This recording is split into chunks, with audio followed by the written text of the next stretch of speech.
मेरे सभी मीडिया के भाइयों, आप सबका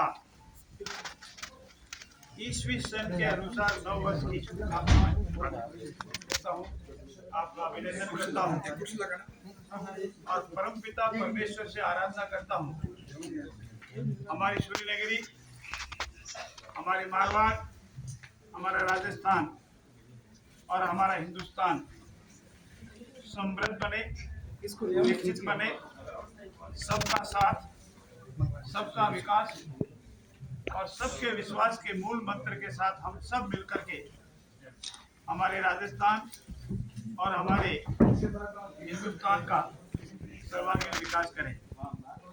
मैं मेरे मीडिया के भाइयों, जिस रूप में आज मुझे आप सुन रहे हैं, मैं पहली बार हूं, पर वो सब के आपके जनता के आशीर्वाद से हूं। मित्रों, आपने प्रत्यक्ष और अप्रत्यक्ष रूप से आशीर्वाद दिया, सहयोग किया। कहीं न कहीं आपका भी बहुत बड़ा रोल राजस्थान में भारतीय जनता पार्टी का शासन बनाने में रहा है।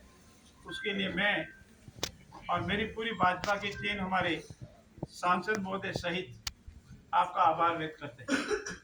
राजस्थान में भारतीय जनता पार्टी का शासन जनता की मांग थी, जनता का मन था।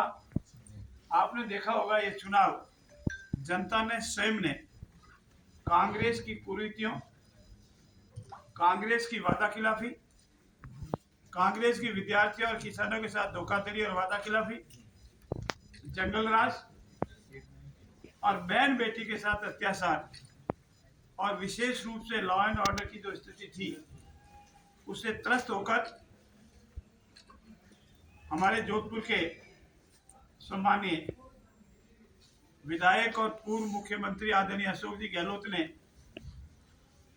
अपने शासन के अंतिम 6 महीनों में या अंतिम समय में जो अनेक घोषणाएं की, वो कोई भी घोषणा वित्त पोषित नहीं थी, धरातल पर नहीं उतरी।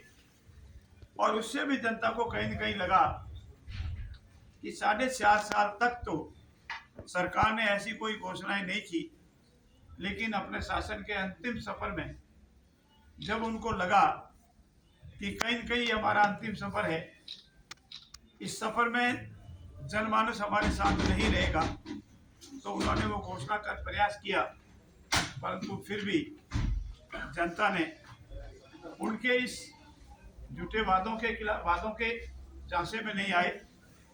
उन्होंने अपना मानस बढ़ाया और उनको लगा कि जो धरातल पर काम करता है, जनता के बीच में रहता है, उसका शासन लाया जावे और जनता के आशीर्वाद से, आम जन के आशीर्वाद से, राजस्थान के मतदाताओं, समर्थकों के आशीर्वाद से आज राजस्थान में भारतीय जनता पार्टी का शासन है।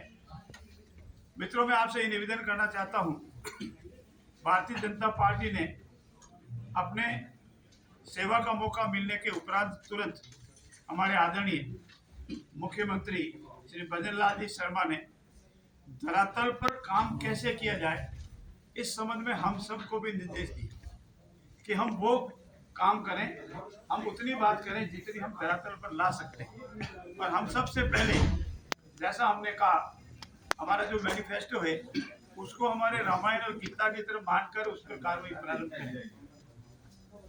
लॉ एंड ऑर्डर को कंट्रोल करने के लिए उन्होंने प्रयास शुरू किए हैं। अपने पुलिस अधिकारियों को निर्देश दिए हैं कि जो भी अपराधी है, लंबे समय से बिहाइंड द बार है, उनको उनके हितस्थान पहुंचाया जावे और उन्हें अपने हितस्थान पहुंचाने का प्रयास किया। और काफी लोग अपने हितस्थान पर गए।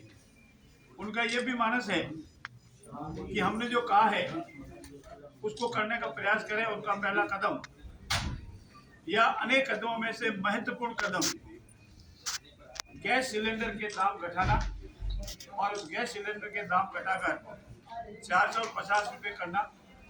दूसरा, उनको अभी आप थोड़े दिन में देखेंगे, जो जनहित के कार्य थे या जनहित की जो योजनाएं थी, उन्होंने इसके संबंध में आपके मार्फत जनता से ये संदेश देने का प्रयास किया और उनका मानस है कि पूर्ववर्ती सरकार की जनहित की जो योजनाएं हैं, हम उसमें कोई कमी खामी है उसको ठीक करेंगे, उसको और उपयोगी बनाएंगे, लेकिन बंद नहीं करेंगे। पर जो जन उपयोगी नहीं है, होती है, उससे जनता का कोई फायदा नहीं होता है, उस संबंध में भी गंभीरता से विचार करेंगे।